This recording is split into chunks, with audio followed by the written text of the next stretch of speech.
Welcome to the next video. In this video we will discuss some applications of Kirchhoff's law. So let us start with a problem. This problem is a complicated problem. We cannot easily deduce which resistors are in series and which resistors are in parallel.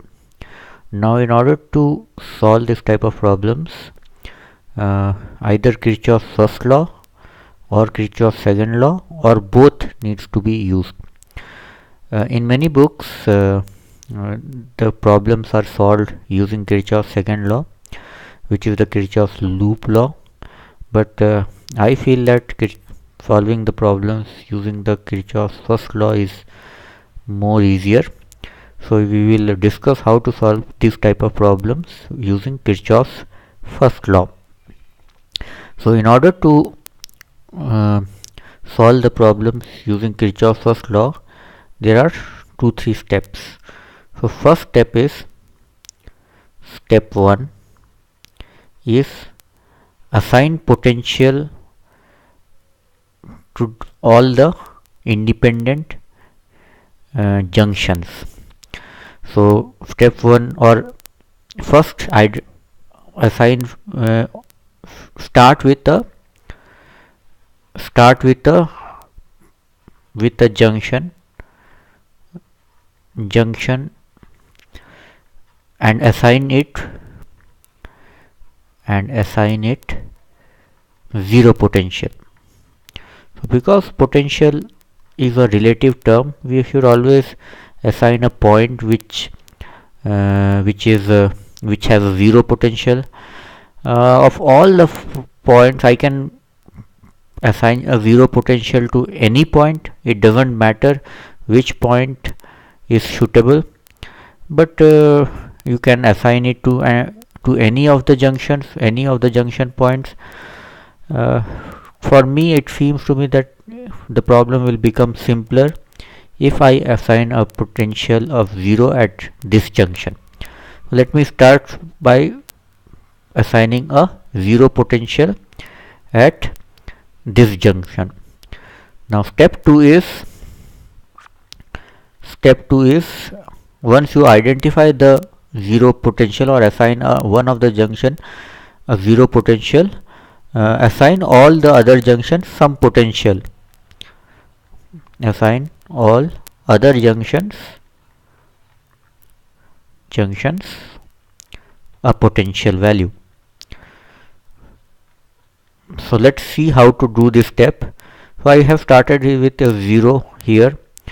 So obviously if there is a battery here, this side of the battery has more potential than this side, and that difference should be 5 volt. So this point will be at potential 5 volt. Similarly at this side of the battery, if this is at 0 potential, again this side of the battery has a higher potential by 10 volt. So here the potential will be 10 volt, and because we don't know as of now what is the current flowing through this, so we cannot at this stage know what is the potential drop across this resistor. So I will just assign a variable potential and say it as V1. So this I have assigned a potential V1 here, and because these are connected in wire, this will also be at potential V1. And again, because I don't know the current through this resistor, I don't know yet what is the potential drop or potential increase across this resistor. So I'll just assume that another variable V2 potential at this junction. So now if it is at V2, then this will also, because they are connected through a single wire and there is no resistor in between them, so this point will also be at a potential V2. Now third step is form equations or take as many junctions as there are variables and use Kirchhoff's first law. So take as many junctions as there are variables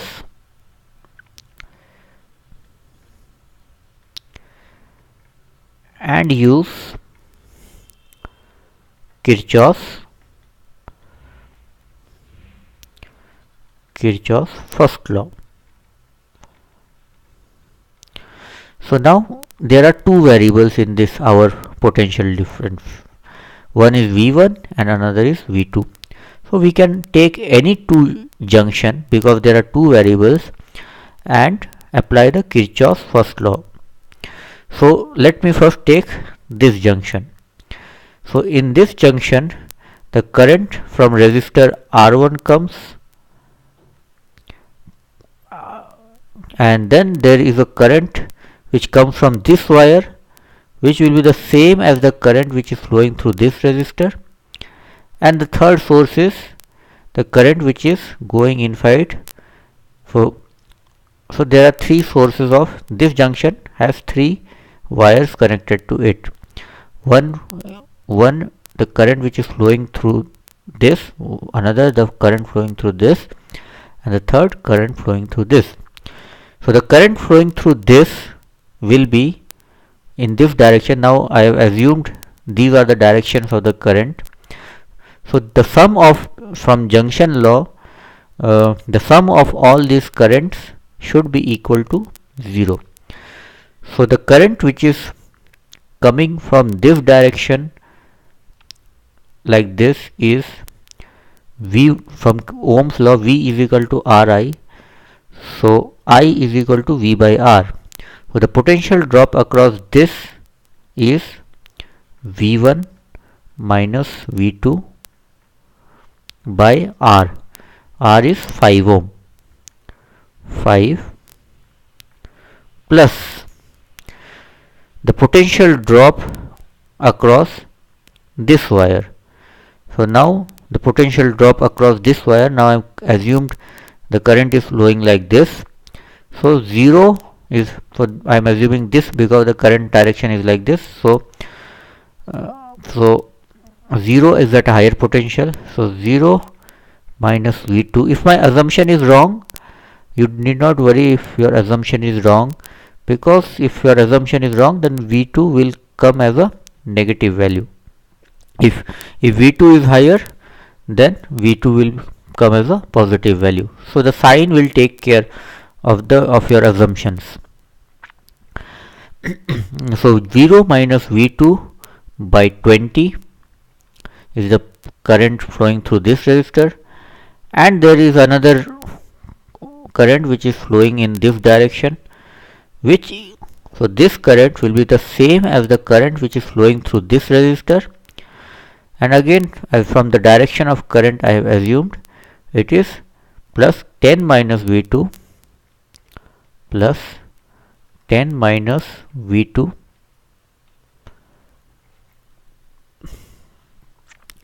divided by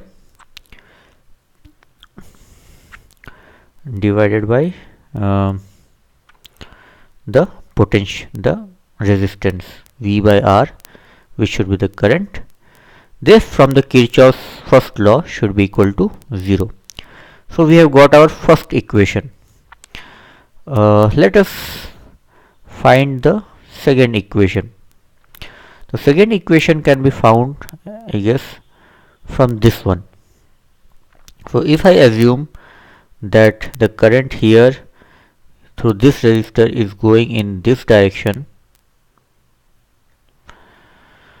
and I have already assumed that the current going here is in this direction, so at this junction the current going inside should be equal to the current coming outside. So the current going inside, because the current I have assumed is going in this direction, so 5 minus V1, 5, the potential drop across this resistor is, I have assumed the current is going in this direction, so I have assumed that 5 is greater than V1. So 5 minus V1 divided by the resistance will give me the current. So this current should be equal, so the incoming current should be from Kirchhoff's junction law, the incoming current should be equal to the outgoing current. So this current which is going should be same as the current which is going through this resistor. So this should be equal to, now I have assumed the current going like this, so I have assumed that V1 is at higher potential. So this should be equal to V1 minus V2 divided by 5. So now we have two equations in two variables. This is our first equation and this is our second equation. So we have two equations in two variables. If we solve, we will get the values of V1 and V2. And if we know the V1 and V2, then we can find the total current flowing across each resistor just by using the formula of Ohm's law, which is, suppose I want to find the current through this resistor, then once I find V2, the current through this resistor should be equal to V2 minus 10 divided by 15. Similarly, once I find the value of V2, I can find the current flowing through this resistor just by using Ohm's law, which is V2 minus 0 divided by 20. So this is one of the applications of Kirchhoff's law. Another important application of Kirchhoff's law will be in charging and discharging of capacitors. So let us study that. I can have a circuit which has a capacitor and as well as a resistor, and suppose I have a battery here and I have a switch. So the moment I close this switch, the charges will start flowing from here to here, and the charge will keep on flowing till this capacitor is fully charged. So let us investigate using this what is the relationship between, so charge Q will start flowing here till it reaches its the capacitor reaches its maximum capacity, and we'll say that the maximum capacity of this capacitor to store charge is charge Q naught. So now using this, let us find out that at any intermediate time t, before it reaches, theoretically, if I speak theoretically, then this capacitor will attain this maximum charge Q naught at time infinity. So if I draw a graph, between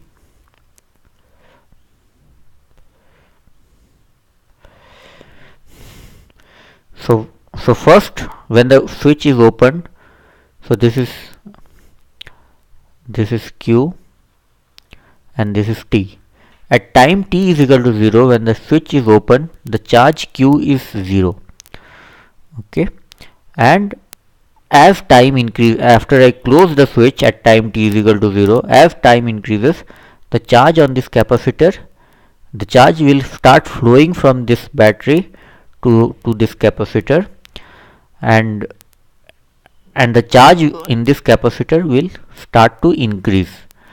And if I plot the charge accumulated over time, this graph will look something like this. We'll just derive, it is an exponential graph, and we'll just derive the relation after a few moments. This exponential relationship, will derive that, but it will look something like this, and it will reach the charge Q naught. So this is Q naught. It will achieve, the capacitor will have the charge Q naught theoretically at infinite time. So in between, for say at this point, let us find the relationship between Q and T. So again I can apply the Kirchhoff. In this case, once I close this switch, I will apply Kirchhoff's loop law. So I will assume that so this will get a plus charge and this will get a minus charge.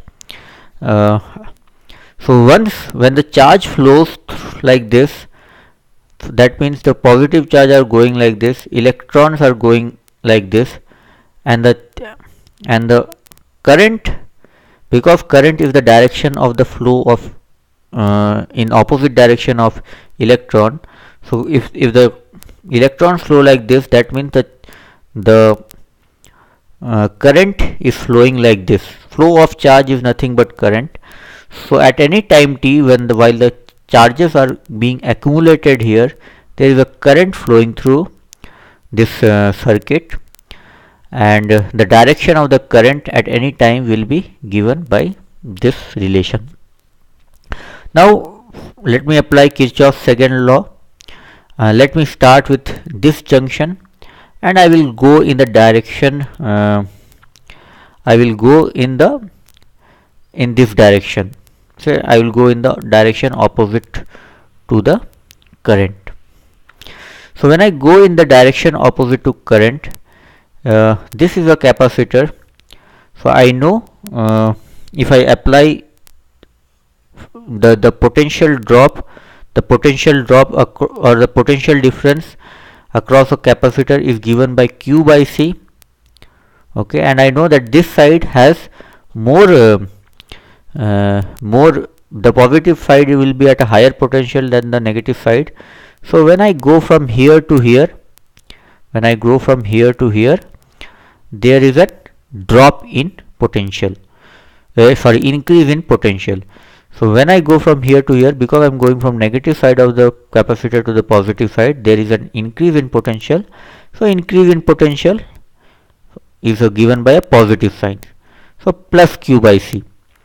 Now I have reached this point. There is no potential drop across this wire. I reach the battery. So let the battery EMF be E. Now when I go from here to here, because this side of battery is at higher potential than here, so there will be a drop in potential. So a drop in potential means a negative sign according to Kirchhoff's second law. Now I have come here and I reach this point. Now the current is flowing from here to here, because the electrons are going from here to here. That means the current is flowing from here to here. That means this is at a higher potential, because the current is flowing from here to here in this direction. The current is flowing in this direction. This is at a higher potential than this. So once I reach here and I want to go back to my starting point, there will be an increase in potential, because the direction of current is from here to here, and I know that current flows from a higher potential to a lower potential. So when I go from here to here, there is an increase in potential, and from Ohm's law, suppose the current is I, the current at any instant is I. From Ohm's law, this is a resistor of resistance R. From Ohm's law, that potential increase will be Ri. So from Ohm's law, this should be equal to 0. Now I can simplify this equation, because I know that current I is equal to dq by dt. I is the rate of flow of charge. So I will just replace this Q by C minus E plus R di by dt is equal to 0.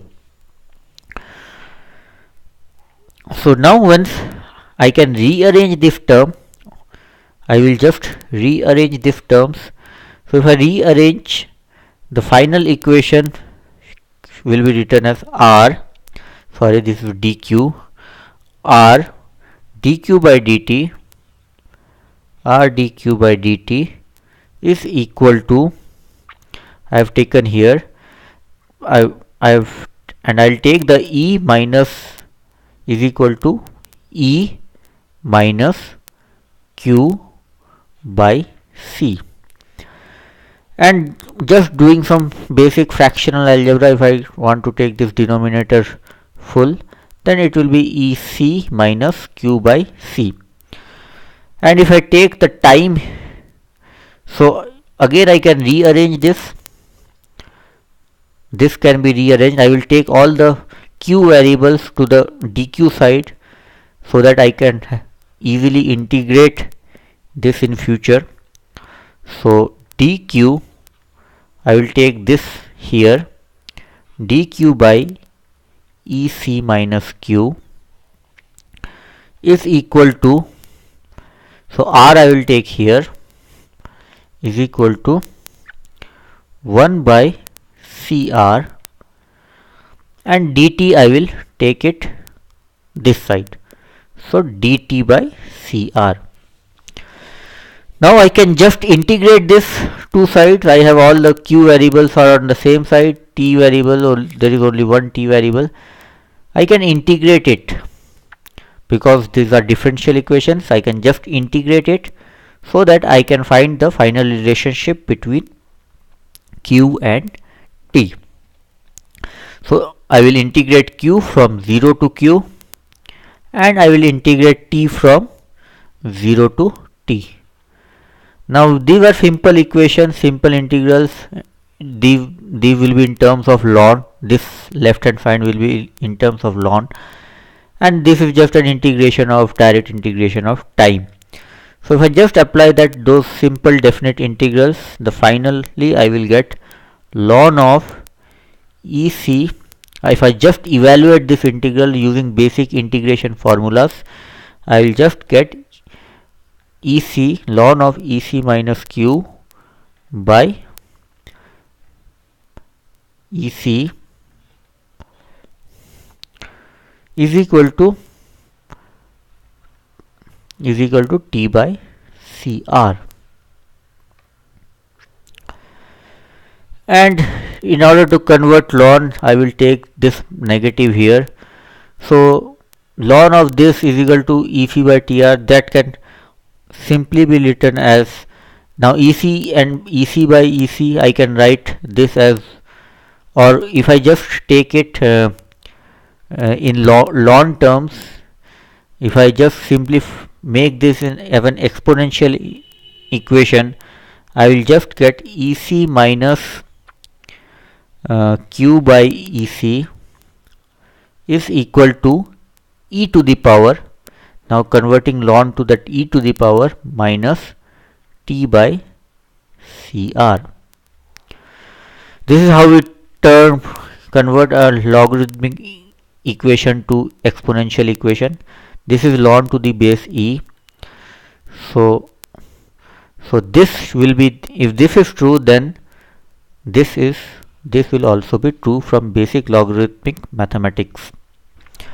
Now this I can just say the left hand side is just 1 minus q by ec is equal to e to the power minus t by cr, which I can solve for q. Q will be equal to, if I solve this equation for q will be equal to ec 1 minus e to the power minus t by cr. So this is the relationship between the charge and the time. So if I want to find the charge at any time t, given the the EMF of the battery, the resistance R, and the capacitance C of the capacitor, I can find the charge for any time t.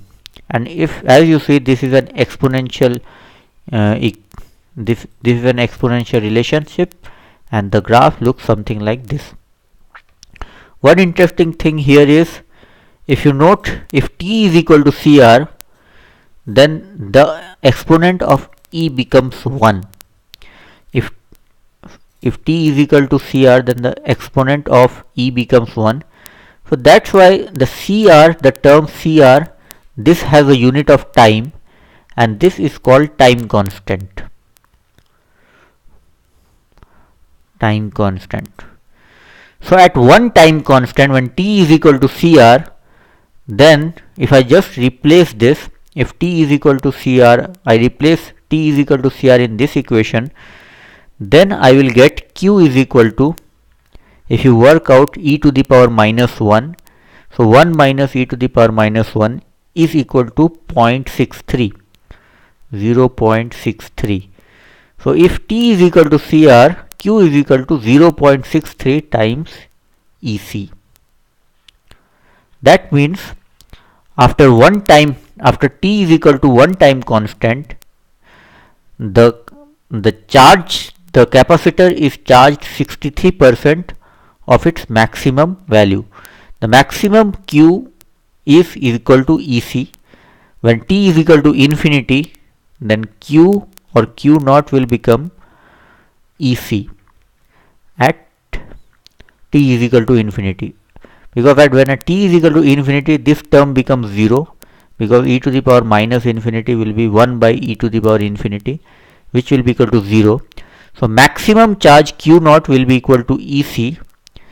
So EC, and so after one time constant, the capacitor will be charged 63% of the maximum charge capacity EC or Q naught. Another interesting case which needs some discussion is discharging of capacitor.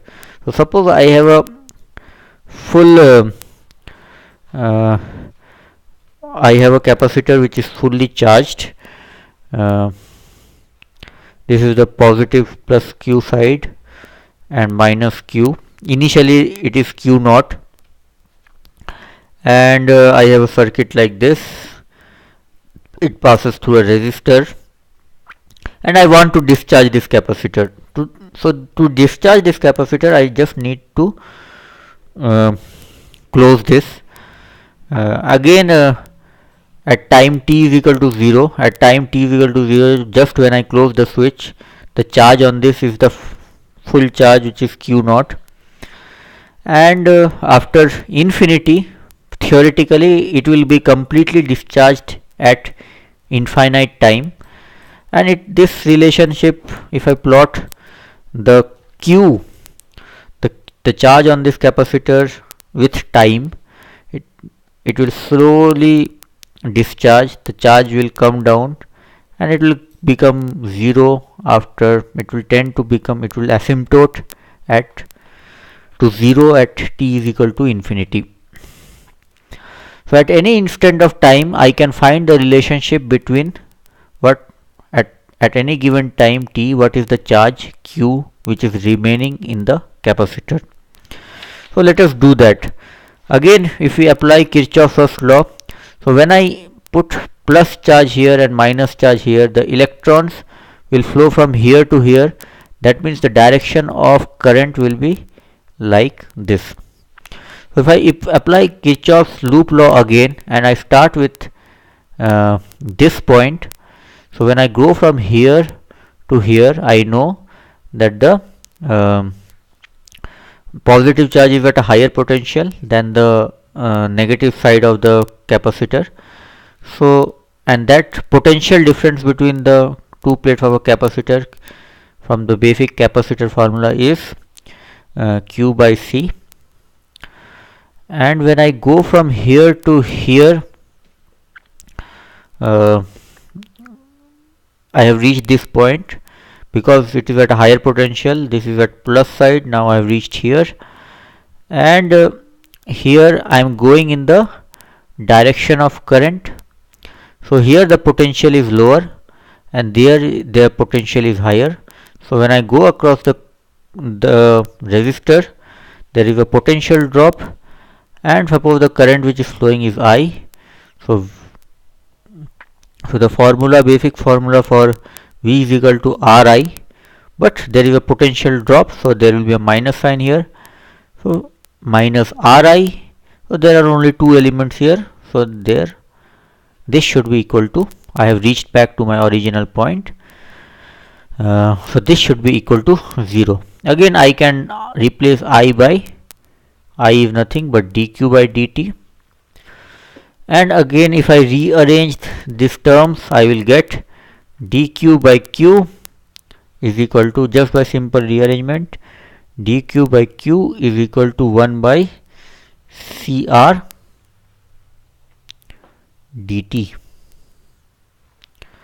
And again, if I integrate it using the definite integral 0 to q, and here 0 to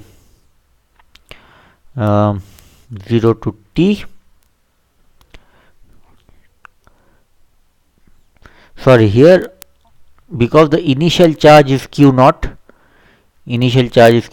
I have to integrate from initial, because at time t is equal to 0, the initial charge is q naught. So the integration is from q naught to q. The charge gradually decreases from the original charge q naught to q. So the integral will be q naught to q. And we know that integration of dq by q is ln of q.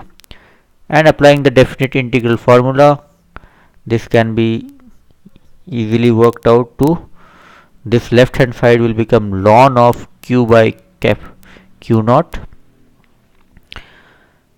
and right hand side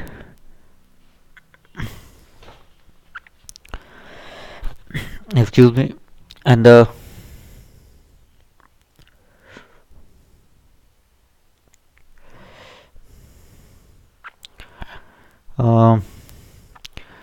right hand side becomes, one interesting thing here is, here dq by dt is negative because the flow of charge is decreasing as the time is progressing. So actually the dq by dt term, the current I will be equal to, the total current will be equal to minus dq by dt. So for that reason, this minus would become plus here, and when I take it to the right hand side of the equation, this becomes a negative sign. The reason for that, again I will repeat, the reason for this is the charge, because the flow of charge, the charge on this capacitor is decreasing, so the rate of flow of charge is decreasing here. So the dq by dt term itself is a negative term, and that negative term combined with the earlier negative term will become a positive term. And when I take it from here to here, that will become a negative sign. So this, again, if I integrate, this is just a simple integration from 0 to 2 dt, it is nothing but t. So this will become minus t by cr. So again, converting this logarithmic equation to exponential equation, q by q naught will be equal to e to the power minus t by cr, or q is equal to q naught e to the power minus t by cr. Again, here if we observe that this is an exponential, we have again proved that our graph is correct. This q actually decays exponentially. The relation is an exponential relation, the relationship between q and minus t. And again here we can define a term called time constant. So time constant is equal to cr. So after one time, because after one time constant, if t is equal to cr, then this term becomes, the exponent of e becomes, if t is equal to cr, then the exponent of e becomes 1 or minus 1. And if we just solve this, what is e to the power minus 1? E to the power minus 1 is 0.37. So this becomes after one time constant. So q after one time constant will just become, when t is equal to cr, it will just become e to the power minus 1, and e to the power minus 1 will be 0.37 0.37. So Q after one time constant is equal to 0.37 times Q naught. That means after one time constant only 0.37% or 37% of the charge will be remaining on the capacitor. Now these are important formulas which you might want to, or you should remember, because these are one of the common questions asked, that what is the charge remaining in a capacitor while discharging after one time constant. So answer is 37%. So this almost completes our discussion on the current electricity. One important thing which I wanted to discuss is the power. If I have a resistor and a current I is flowing through that, then the total energy used or total V used will be equal to I, or heat generated is equal to I square RT.